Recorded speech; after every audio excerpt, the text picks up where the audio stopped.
Hey everyone, so today I wanted to take a look at the GT Pro multi-effects processor rack unit made by Boss. This is a unit which I purchased way back in 2006 when it first came out.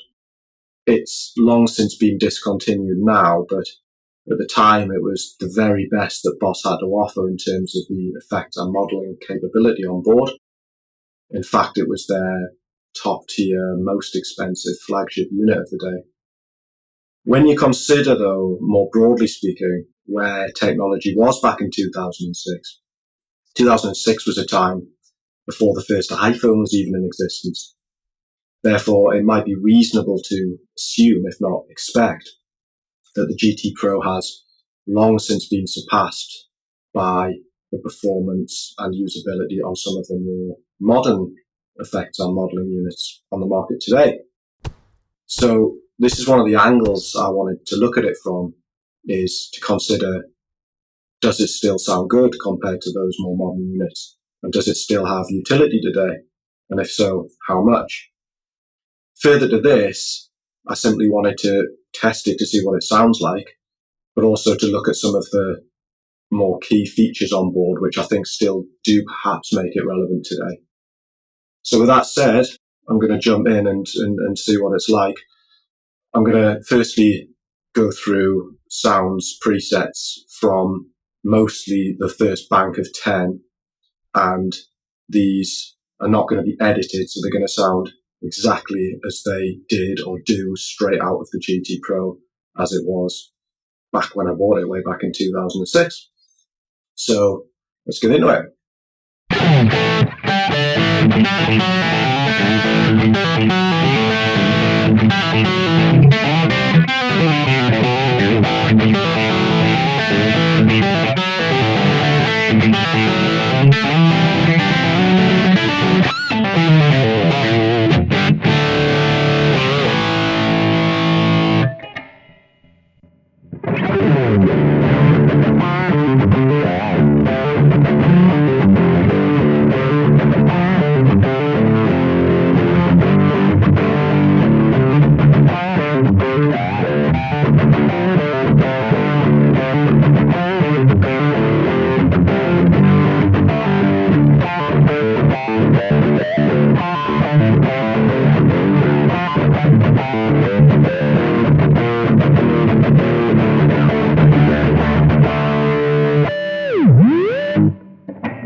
So that was 10 of the 200 available preset sounds built into the GT Pro unit.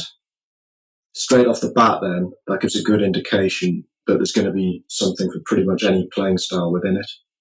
It also gives a flavour of what it's capable of. Of course, you can go into each user patch and fine tweak and tune the individual parameters and settings as well. One thing I really wanted to get at here though is the core performance in comparison to more modern units. Of course, you can always simply go off the sound in assessing this, but that's always going to be somewhat subjective and changeable depending on what you plug in the unit through. In other words, what's amplifying the sound.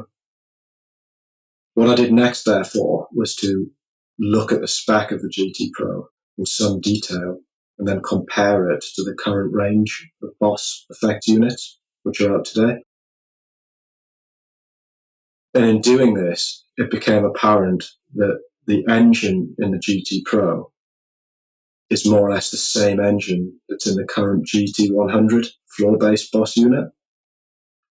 Spec-wise, there's not a lot of difference between the two. The GT100 is currently being sold here in the UK for around £400 at the time I record this. That then gives some indication what the GT Pro might be worth in monetary terms today. I think I paid around £600 for it back in 2006. Clearly, there's inflation in the mix here, but you can see that it has depreciated quite a bit, but could still be considered a better than entry-level piece of equipment, perhaps a mid-range bit of kit. It certainly, I don't think, can be compared to some of the higher end best bits of modelling equipment out on the market today, such as the Helix or the Kemper Profiler, Quad Cortex, things like that.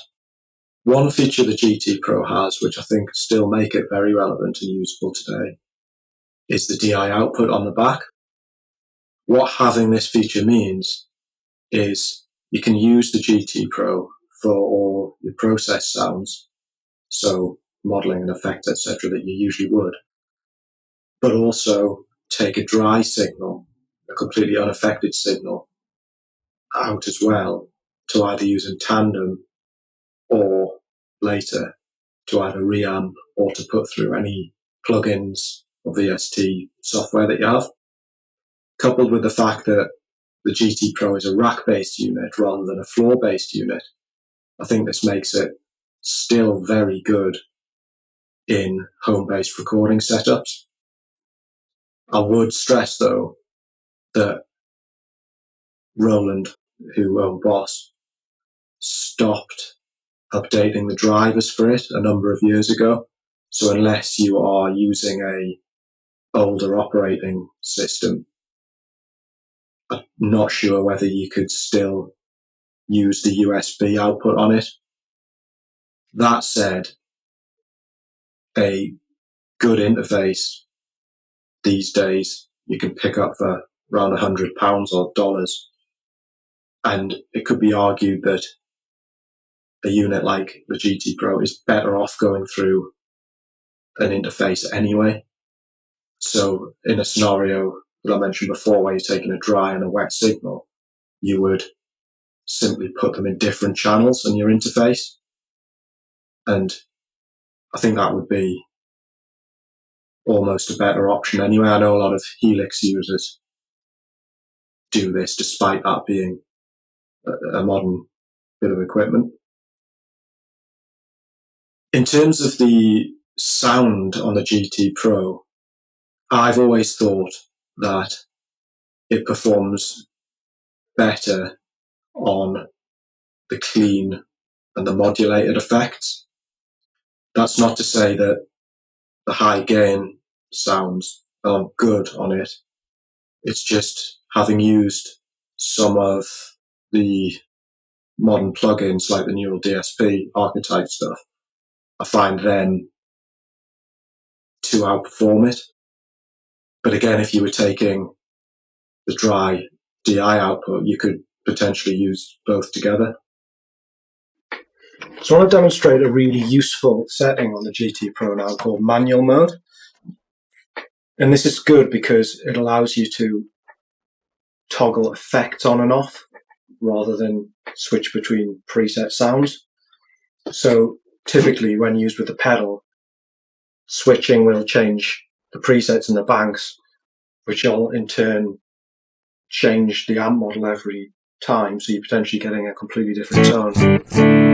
Unless, of course, you go in and tweak everything to your manual settings. But in this mode, it changes into just toggling effects on and off, and you can assign each individual effect to any of the pedals on the board that you want to. So I'll just whiz through and demonstrate how I've got it set up at the minute. So number 2 is just a solo, like a boost, which would be for a solo section of a song, say. Then we've got a compressor here.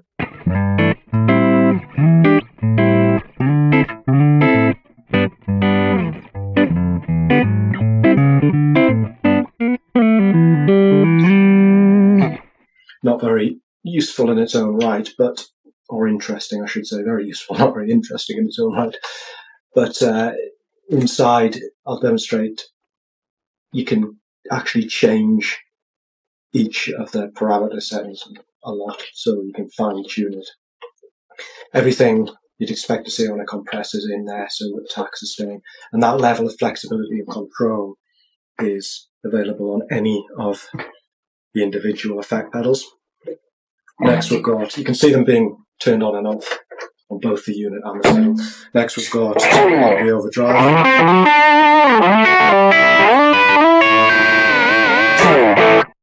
That's currently set to tube screamer sound, so just a classic overdrive.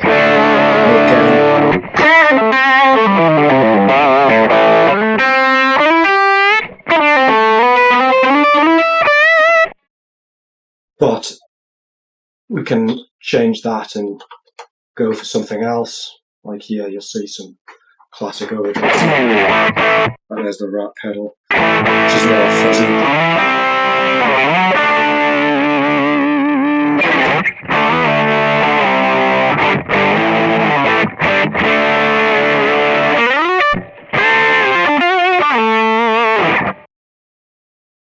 And then back to the tube screamer sound. Next we've got delay.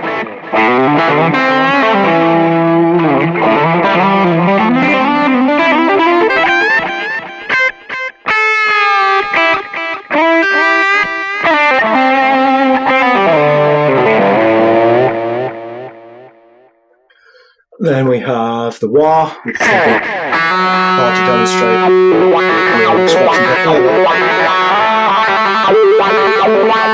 See it? 7 is an EQ, boring. 8, chorus. So I'll just turn the, what do we want on for this? Do you have the delay on? Why not? Compressor, why not turn the boost off? So here.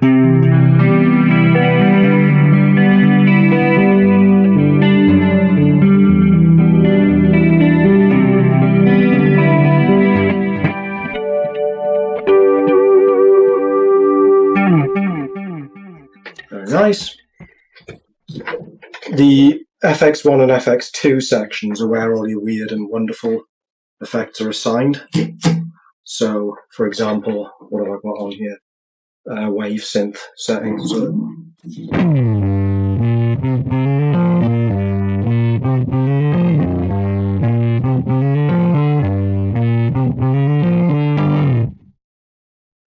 and this is an octave. Just going to lower it an octave, I think is how it's set. Put the gain on for this.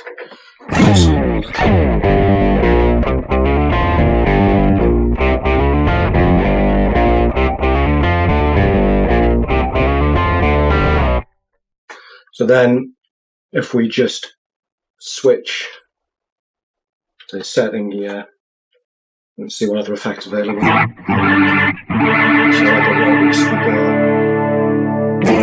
Stereo covers, auto riff.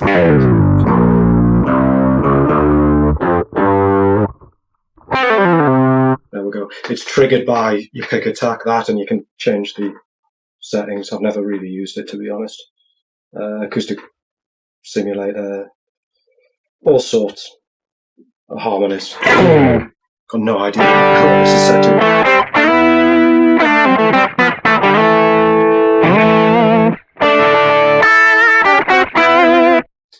Need to know what key it's in, etc. But it's a 2-voice harmonist, so you can change how you want to harmonise as well. I'll not go into it here, but it can be done. Let's go and see what's in this FX section. What is it called? On, off, on. So yeah, this is where I had the wave synth, sub EQ, all sorts of weird. First use the bar, flanger.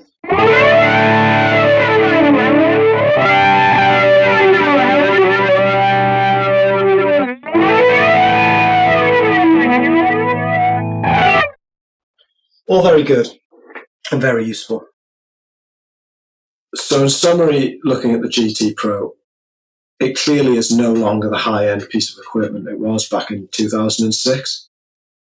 However, I do think that it's still comparable and can compete still with a lot of the mid-range price point gear that's available today. So for instance, the Boss GT100, or maybe the Line 6 Pod Go, or the Headrush MX5, units like that. Being the age that it is, the GT Pro does have some disadvantages over those more modern units, notably driver compatibility, and perhaps the user interface isn't as friendly. That said, I can personally vouch for the build quality on the GT Pro. Having owned it for 17 years, it's still as solid as a rock and performing as well as it did on day one. In terms of the sound and fundamentally the core tone that you can get out of the GT Pro, I would say that for clean tones and for modulated effects, like the reverbs, the choruses, the flanges, phases, and delays, it's still really excellent, and it holds up to any of the modern plugins that I use, such as the Guitar Rig Pro, on version 7 of that now, I believe, and the neural DSP archetype stuff in those areas. I don't like it as much for the gain and distortion tones, though. In terms of an environment, I feel that the GT Pro is best suited for today. I would say a home recording based setup would be ideal. I haven't really spoken about live use, and of course you could use it live, especially with the FC200 MIDI floor controller that it's compatible with. However, I think because it's a rack unit and therefore more of a desktop based solution, and it has the DI, it can seamlessly fit in to most recording setups and be a useful addition. Also, a lot of people now aren't using any hardware. You just go straight into your interface and using software, VST and plugins. And it's sometimes nice to have some onboard hardware effects and modeling as well. And of course, you can use them completely in tandem. You don't have to replace any of your software solutions with a unit like the GT Pro.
conclude then, despite being a 17-year-old unit now, I think the Boss GT Pro is still good and perfectly usable even today. Granted, technology has moved on a lot since its release in 2006, and its performance has been surpassed in certain areas. Furthermore, its capabilities are definitely not as good as what you can get out of some of the best effect and modeling units on the market today. That's to be expected. But when you look at the general depreciation of the GT Pro over its 17-year lifespan, it's not actually that great. It's probably worth about a third of the value it was worth in 2006, which is quite impressive, really. I don't know, though, whether this is just a more general trait of the guitar world, where things move more slowly than they do in other industries, particularly where technological advancement is a factor.